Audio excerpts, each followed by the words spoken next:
Assalamualaikum warahmatullahi wabarakatuh. Bismillah, alhamdulillahirrabbilalamin.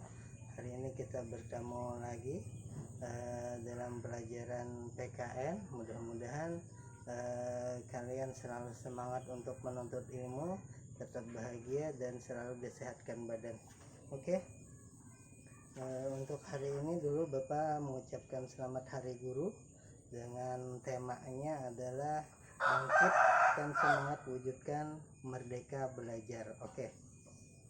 Materi pertemuan ini sebenarnya sudah Bapak share pada pertemuan ke-11 kemarin, yaitu bab 4 dengan judulnya Ketentuan Undang-Undang Dasar Negara Republik Indonesia tahun 1945 dalam kehidupan berbangsa dan bernegara.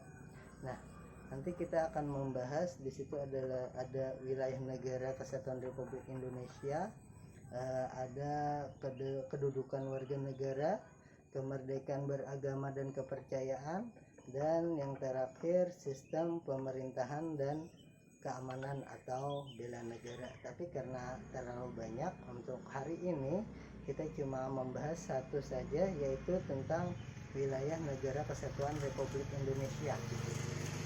Yaitu nanti kita akan membahas ada wilayah laut, ada darat, ada udara, dan ada daerah lain yang disebut daerah atau wilayah ekstrateritorial. Oke, kita pantengin saja hari ini. Bapak menyampaikan tetap jaga protokol kesehatan, tetap menggunakan masker, dan berdoa mudah-mudahan kita selalu disehatkan badan oleh Allah Subhanahu wa taala. Oke. Assalamualaikum warahmatullahi wabarakatuh.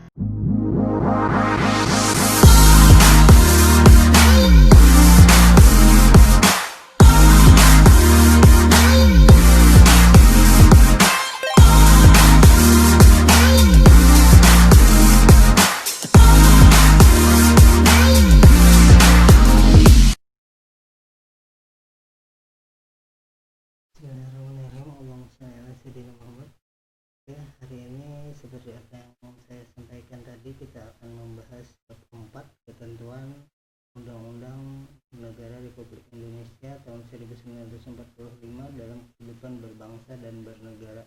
Oke, materi ini sudah Bapak share pada pertemuan ke-11 kemarin kalau tidak salah, dan hari ini akan Bapak coba jelaskan. Oke. Di sini kita membahas yaitu wilayah negara Kesatuan Republik Indonesia. Yang pertama yaitu memetakan wilayah negara Kesatuan Republik Indonesia.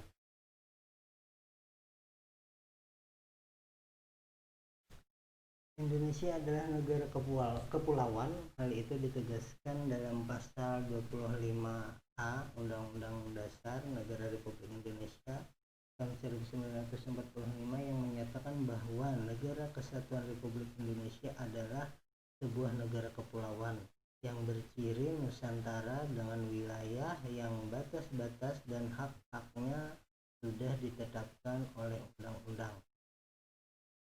Adanya ketentuan ini dimaksudkan untuk mengukuhkan kedaulatan wilayah negara Kesatuan Republik Indonesia agar tidak mudah diambil oleh negara lain atau digerogoti oleh gerakan-gerakan separatisme yang ingin memecah belah negara kita. Hal ini penting dirumuskan agar adanya penegasan secara konstitusional batas wilayah negara Indonesia di tengah potensi perubahan batas geografis sebuah negara akibat gerakan-gerakan tadi.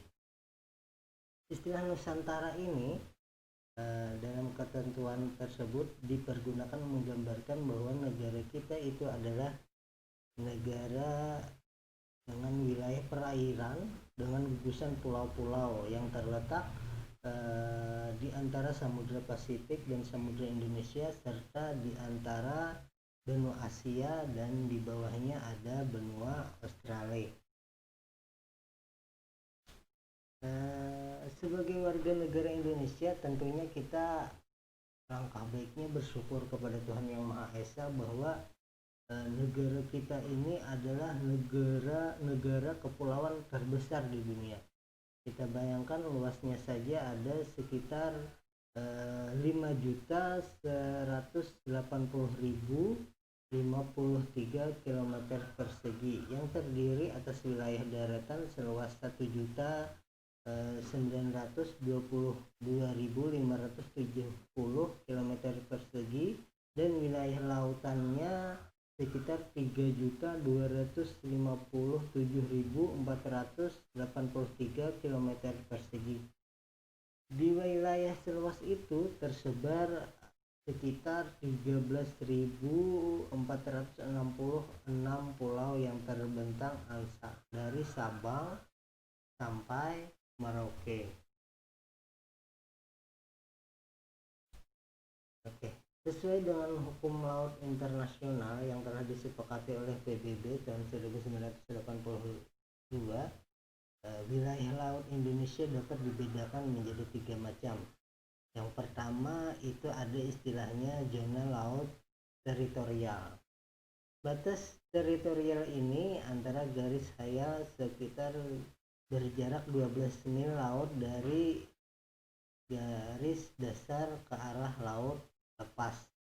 Jika ada kasus, ada 2 buah negara yang menguasai satu lautan yang sama, sedangkan lebar lautan itu kurang dari 24 mil, maka garis teritorial itu ditarik antara satu bibir pantai sampai terletak sama jauh dengan bibir pantai negara seberangnya. Jadi supaya dibagi rata antara jaraknya antara negara yang satu dengan negara yang lain.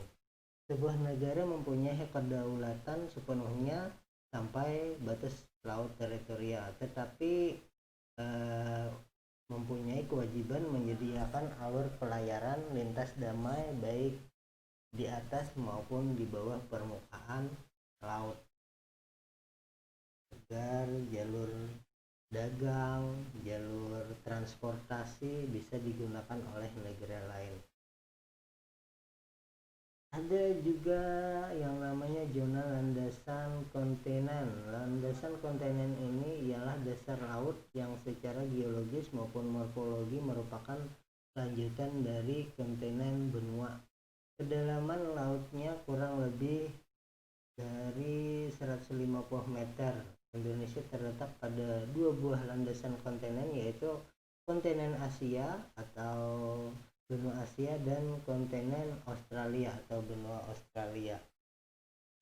Adapun batas landasan kontinen tersebut diukur dari garis dasar yang paling jauh 200 mil laut.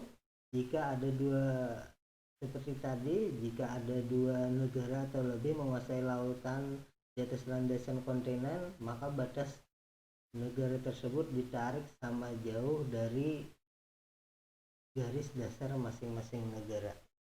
Nah, untuk Indonesia, pengumuman batas landas kontinen ini dikeluarkan pada tanggal 17 Februari 1969.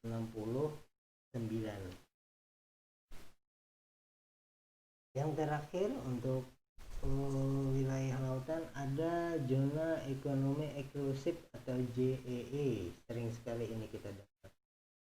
ZEE ini adalah jalur laut selebar 200 mil laut ke arah laut terbuka, diukur dari garis dasar. Di dalam zona ekonomi eksklusif ini, Indonesia mendapatkan kesempatan pertama dalam memanfaatkan sumber daya laut. Di dalam zona eksklusif ini, kebebasan pelayaran dan pemasangan kabel serta pipa di bawah permukaan laut tetap diakui sebagai dengan prinsip-prinsip hukum laut internasional. Batas landas kontinen dan batas zona ekonomi eksklusif. Pengumuman tentang zona ekonomi eksklusif Indonesia dikeluarkan oleh pemerintah pada tanggal 21 Maret 1980. Tadi kita sudah membahas yang kawasan lautan. Sekarang kita membahas wilayah daratan. Wilayah daratan merupakan tempat pemukiman atau kediaman warga negara penduduk Indonesia. Di wilayah daratan ini tempat berlangsungnya pemerintahan baik pemerintah pusat maupun daerah. Potensi wilayah daratan juga tidak kalah besar dengan lautan. Di wilayah daratan ada sungai yang mengalir, ada hamparan hektar, ribuan hektar area hutan, persawahan, perkebunan, dan di dalam tanahnya pun ada kekayaan alam yang berlimpah ruah seperti tambang, emas, batu bara, perak, dan lain-lain. Selain itu, di atas daratan Indonesia banyak berdiri gedung-gedung, lembaga pemerintahan, pusat perbelanjaan, pemukiman penduduk. Oke, ini kita membahas ruang udara lagi. Tadi sudah laut, ada daratan, ada juga wilayah ruang udara. Wilayah udara Indonesia adalah ruang udara yang terletak di atas permukaan wilayah daratan dan lautan. Berdasarkan Konvensi Chicago tahun 1944 tentang penerbangan sipil internasional, dijelaskan bahwa setiap negara mempunyai kedaulatan yang utuh dan eksklusif di udara yang ada di wilayah negaranya. Apabila ada pesawat yang tidak dikenal atau tanpa izin, maka itu diperbolehkan untuk mengantisipasi, bahkan kalau fatal bisa ditembak atau dijatuhkan. Oh, ternyata ada tambahan lagi daerah atau namanya adalah wilayah ekstrateritorial. Tadi sudah laut, ada udara, ada daratan, ini ada istilahnya lagi wilayah ekstrateritorial. Artinya apa? Wilayah ekstrateritorial ini merupakan wilayah negara kita yang dalam kenyataannya terdapat di wilayah negara lain. Keberadaan wilayah ini diakui oleh hukum internasional. Perwujudannya adalah adanya kantor-kantor perwakilan diplomatik Republik Indonesia di negara lain, atau yang sering kita katakan itu adalah kedutaan Indonesia.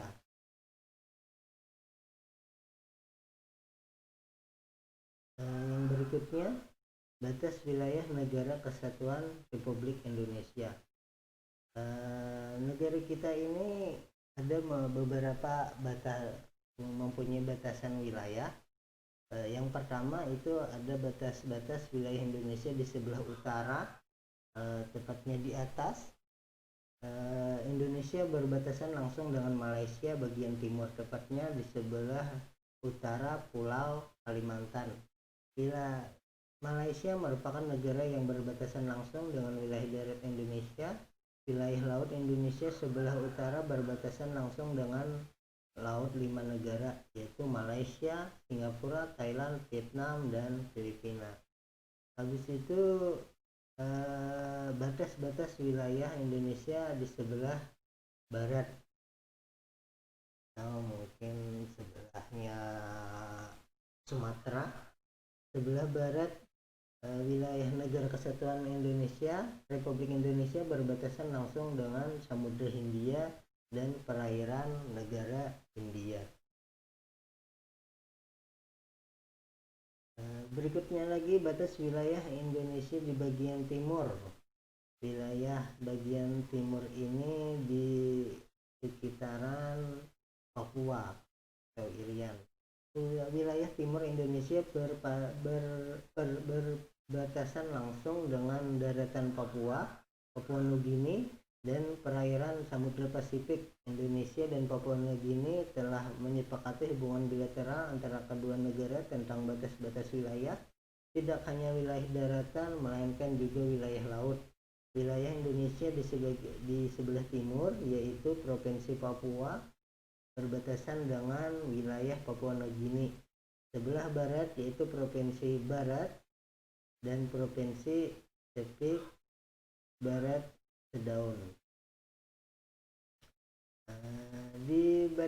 Yang berikutnya batas-batas wilayah Indonesia di sebelah selatan.